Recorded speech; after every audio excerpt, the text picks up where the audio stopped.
တတိကြီးနဲ့တတိကရောကြီးတို့ကမရှိမနှောင်ပွဲလွန်သိဆုံးသွားတယ်နော်ဒုမေတ္တာတတိနာရီ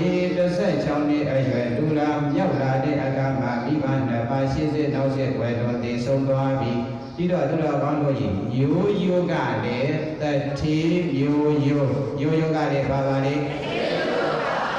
အဘိုးအဘဒီကလည်းတတိပံအမိအမဒီကလည်းတတိပံဆိုတော့ဘလောက်ချမ်းသာတယ်ဆိုတာမှန်းလို့မရဘူးလေဗျာနော်အဲဒီလိုဘလောက်ချမ်းသာတယ်ဆိုတာမှန်းလို့မရတဲ့အတွက်မိဘနှစ်ပါးကိုယ်လိုတည်ဆုံးသွားပြီဆိုတော့သစ္စာရှိတဲ့ဗန္နာဒိဋ္ဌိကတော်တွဲကြီးကိုင်းပြီးတော့သူမေတ္တာတထေသားတွေလက်မဆိုပြီးတော့အရှင်သာတထေတွေ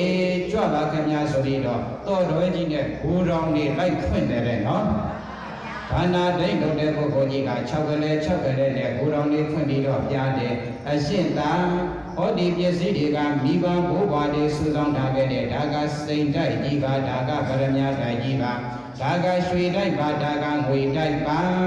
ဆိုပြီးတော့သိမ်းပေါင်းများစွာမရင်မတည့်နိုင်တဲ့ရွှေငွေယရနာကြောက်တံပရမ ्या ဥစ္စာဒနာတွေသိမ်းစည်းထားတဲ့ဗန္ဒာတိုက်တွေဖွင့်ပြတယ်။ဗာတိုက်တွေဖွင့်ပြဘိုးဘွားလက်ထက်ကစပြီးတော့စုထားခဲ့တဲ့ပစ္စည်းတွေတော့အရှင်းသာ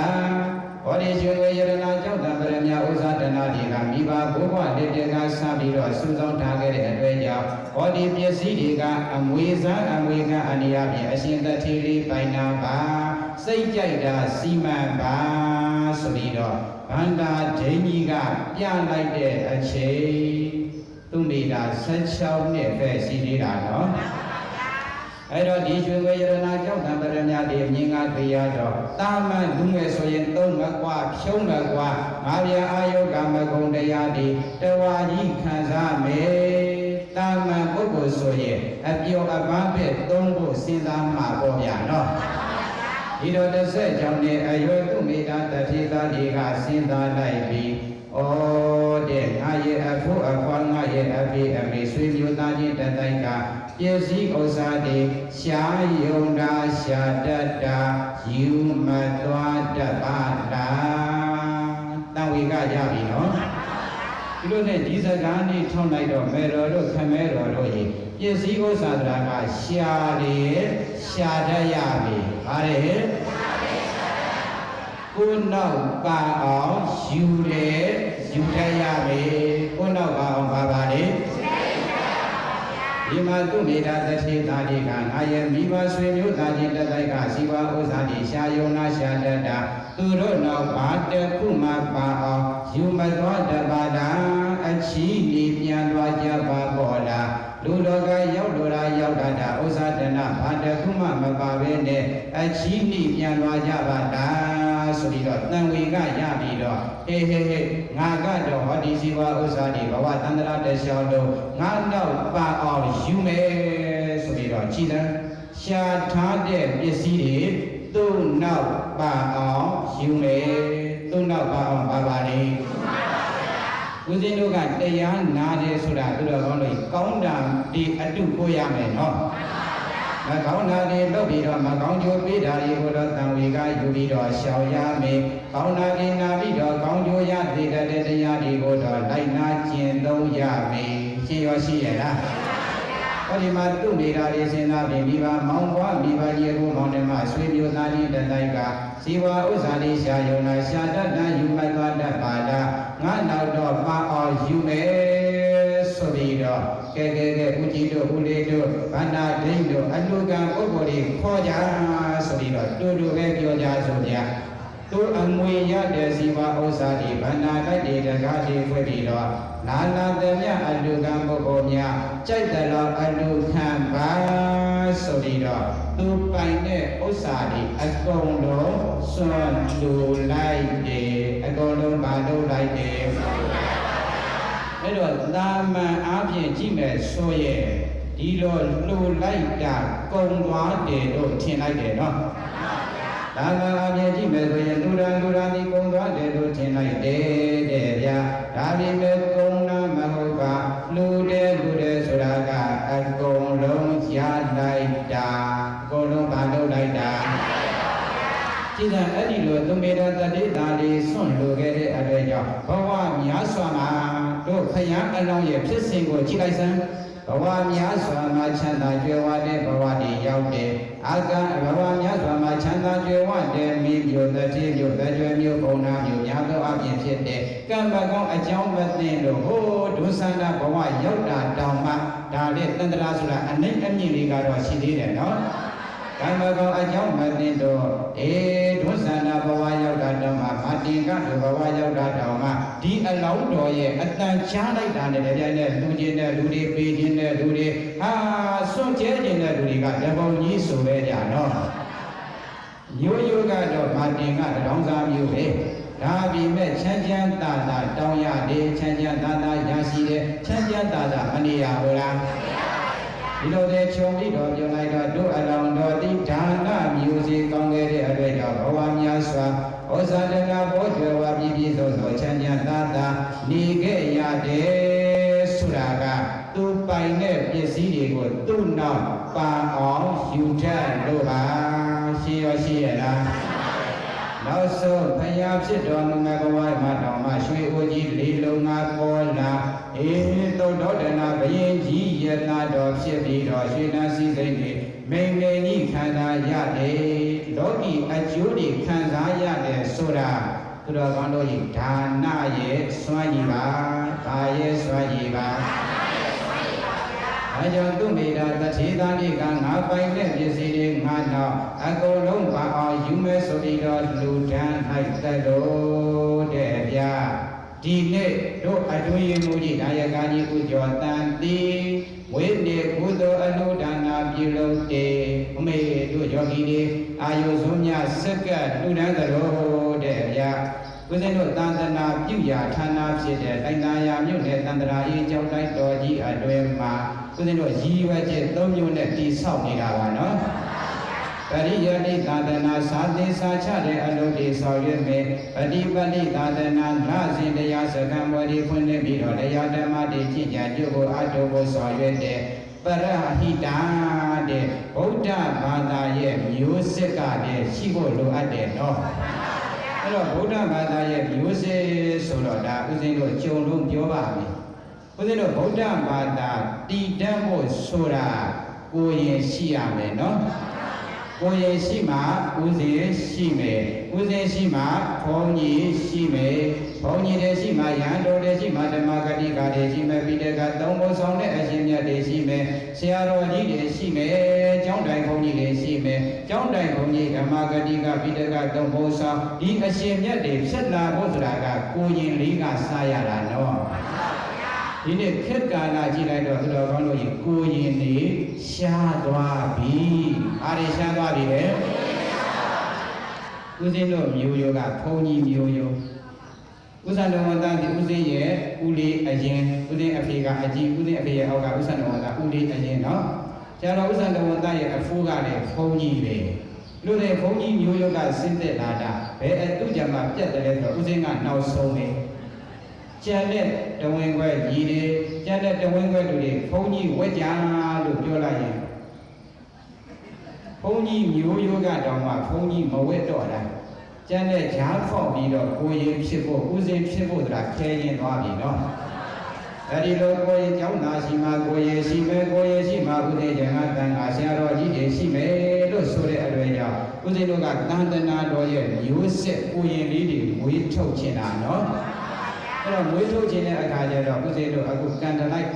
ဦးဇင်းတို့ဆောင်းလို့ရေကုမ္ပဏီလုပ်နေတဲ့ဒါယကာကြီးနဲ့တိုင်ပင်တယ်အဲ့တော့ဒါယကာကြီးနဲ့တိုင်ပင်တယ်ဆိုတော့ဦးဇင်းတို့ကဒီလိုပြောရတယ်တကားကြီး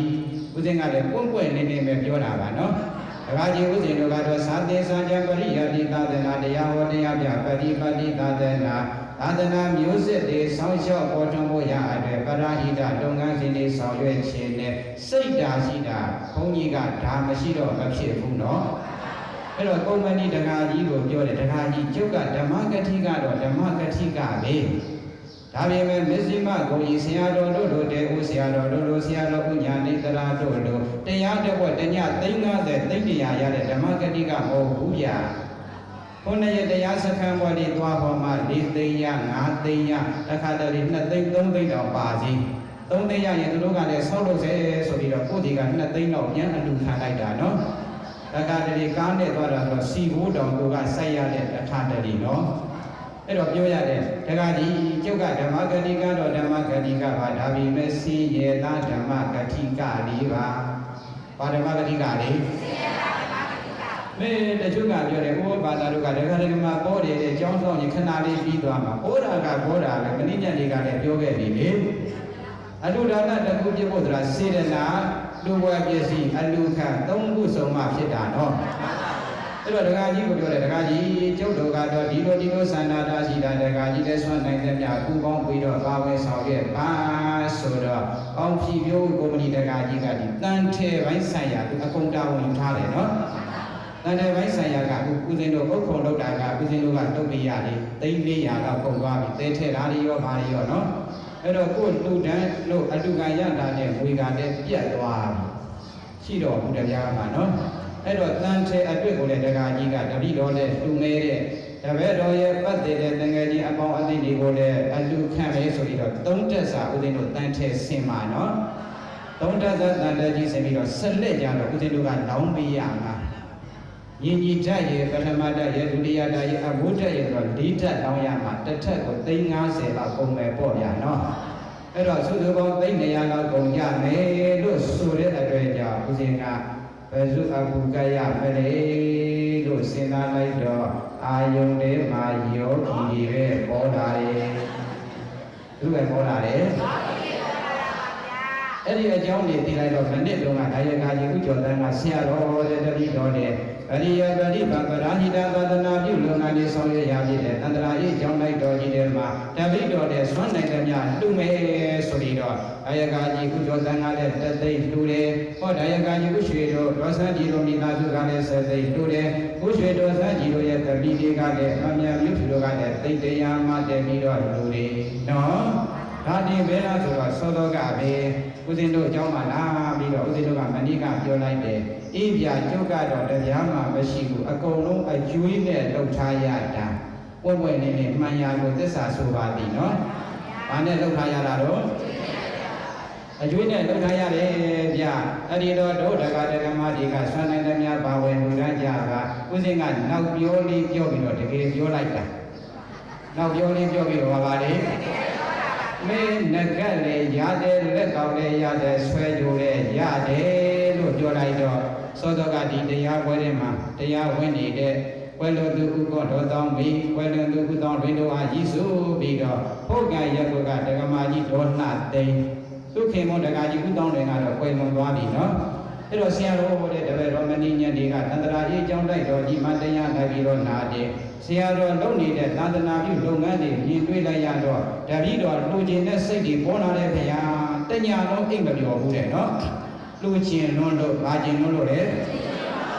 အဲ့တော့သူ့ရဲ့ခင်မောဥတောင်းပဲရှိခဲ့တဲ့တုန်းကဒကမာကြီးဥဖို့စားဖို့ဆိုပြီးတော့ဆင်ပြီးထားတဲ့ရွှေထဲတွေရှိတယ်အဲ့ဒါတွေတပည့်တော်ရောင်းချပြီးတော့လူမယ်ဘောက်တော်ကြောင့်တိုင်းကြီးအတွင်မှာဆောက်လုပ်မယ်ဆွမ်းသားကြောင့်ကြီးအတွင်တဲ့9သိန်းလူမယ်ကျန်လာတပည့်တော်အရှင်ဘုရားကြောင့်အကုန်လုံးပုံပေါ်ပြီးတော့လူမယ်ဖေယာဝမ်းသာလိုက်တာနော်ဘုရားကလည်းဓမ္မတွေလည်းဝမ်းမသာဘူးလားဘုရားဘာသာအတွက်ထူလာတာသာသနာတော်ကိုထူလာတာမနေ့ကလည်းပဲဓမ္မကြီးတော်ကြီးမိသားစုပေါ်စိတ်ဆက်တို့လဲကူမြို့တစ်ခါမှမမြင်ဘူးပါဘူးနော်ဒုမိသားစုကလည်းတိုက်တလုံးစာအတွေ့ဆိုပြီးတော့3သိန်းကျလူတယ်ဒုမတခံဒေါ်ကြီးကြီးတို့ဒေါ်ဝိဒီဒေါ်နေကြီးအမတစုနဂဏီစေးစာအင်းစိန်ဈေးတဲ့ကလည်း3သိန်းကျတိုက်တလုံးစာအတွေ့လူတယ်နော်ဒီအလူရှင်တွေနဲ့ဦးဇင်းတို့နဲ့တခါမှရင်းရင်းနှီးနှီးမဆက်ဆန်းခဲ့ဘူးပါသို့တော်သာသနာပြုလုပ်ငန်းတွေဆောင်ရွက်တတ်မယ်ဆိုတော့ပဋ္ဌာန်းစစ်ကြောင့်ဆရာတွေကတက်တွဲသာသနာပြုကြရတာနော်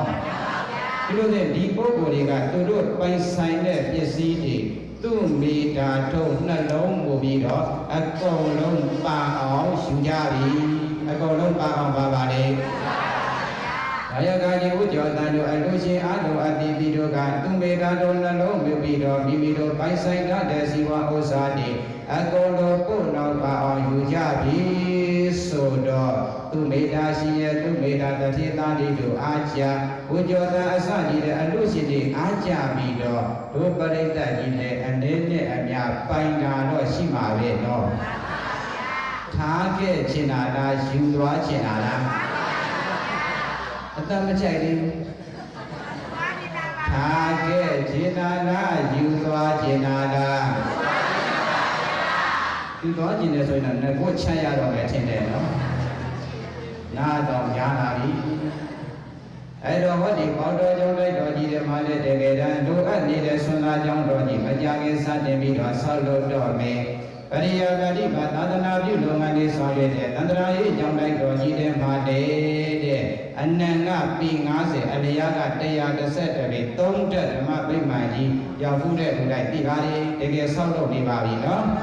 တကယ်ဆောက်လုပ်ပြီးတော့တကယ်သန္တနာပြုလုပ်ငန်းတွေဆောင်ရွက်မှာဖြစ်တဲ့အတွက်ကြောင့်သူမေတ္တာတို့နှလုံးကိုပြီးတော့ကိုယ်ပိုင်ဆိုင်တဲ့ဇီဝဥစ္စာတွေကိုကိုယ်နောက်ညာညာပအောင်ရှူရမယ်ကိုယ်နောက်ပအောင်ရှူရမယ်ပါပါလေဧတကြောင့်ယနေ့ဒါယကံဒီဝိကျော်တန်ရင်60တနေ့ပြည်မွေးနေ့ကာလသမယမှာဝေးနေ့လက်ဆောင်ပြီးတော်အားဖြင့်ကိုယ်နောက်ပါအောင်ယူကြပါဆိုတဲ့တရားဒေသနာဒီကုန်းကအဆုံးသတ်မှဖြစ်တဲ့အတွေ့အကြောင်းဝိသေလိုသူတော်ကောင်းတို့တတိယနေတဲ့ခန္ဓာမမြဲတဲ့သဘောတရားစီဝဥစ္စာတွေနဲ့မမြဲတဲ့သဘောတရားမမြဲတဲ့ခန္ဓာမမြဲတဲ့စီဝဥစ္စာတွေနဲ့အတူတကွနေရတဲ့အတွေ့အကြောင်းနောက်ဆုံးတဏိမာဧကံမုချတိယမှာဖြစ်တဲ့အတွက်ကိုယ်နောက်ဒါနသီလသမဏဝိပဿနာတရားများညာများ